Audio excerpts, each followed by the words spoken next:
આ ખોખાની ઓળખાણ હોય છે.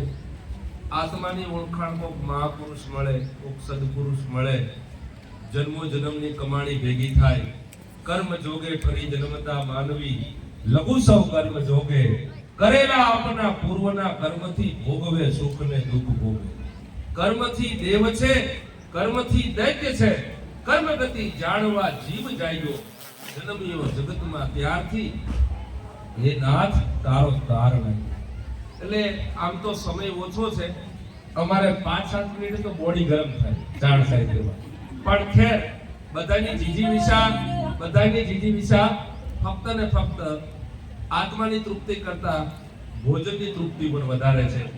અને મહાદીદી અહીંયા બેઠા છે, અમારા લક્ષ્મણભાઈ, એમને કીધું કે તારે આવવાનું છે. આમ તો તમે વાત કરી કે કવિ હતા, એ વિજયભાઈ હતા, પણ એમના ઘરનાને એડમિટ કર્યા છે, એટલે હોસ્પિટલ રાઈટ થયા છે સુરેન્દ્રનગર, એટલે નથી આવી શક્યા. પણ હું એક મારો તર્ક દીદી રજૂ કરું, મજા આવશે આપણે. લક્ષ્મણભાઈ, આ મારી ખોજ છે કે એક મીણબત્તી સળગતી હતી, ત્યાંથી એક કવિ નીકળો, એક શાયર નીકળો, એક સાધક નીકળો, એક જ્ઞાની નીકળો અને એક તપસ્વી નીકળો.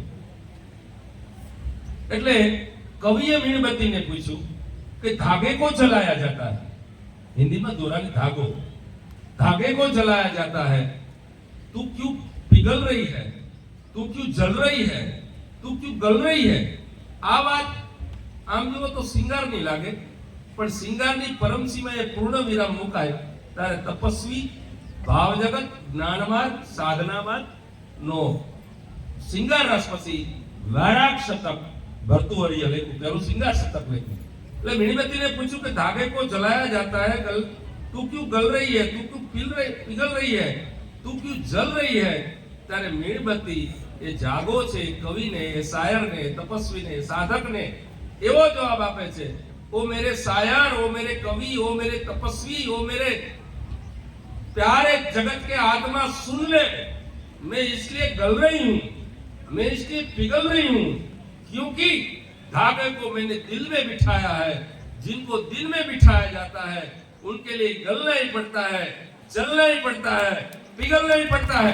आ बात सिंगारस की तालियों लागे नहीं, પણ આ પંચમહાભૂતનું બનેલું ખોડિયું, 5 તત્વોથી બનેલું ખોડિયું અને અનંત યુગોની યાત્રા કરતો આત્મા, અને જ્યારે અંદરનો ધાગો જેનો પ્રજ્વલિત થઈ જાય મહાપુરુષ દ્વારા, તપસ્વી દ્વારા, જ્ઞાન દ્વારા અનંત પુણ્યનો ઉદય થાય, ત્યારે એક વિચાર આવે કે માણસને 1 સેકન્ડમાં સાયન્સ એવું કહે છે 45 તરંગો આવે, આખી જિંદગીમાં એક તરંગ વ્યક્ત પણ ન કરી શકે.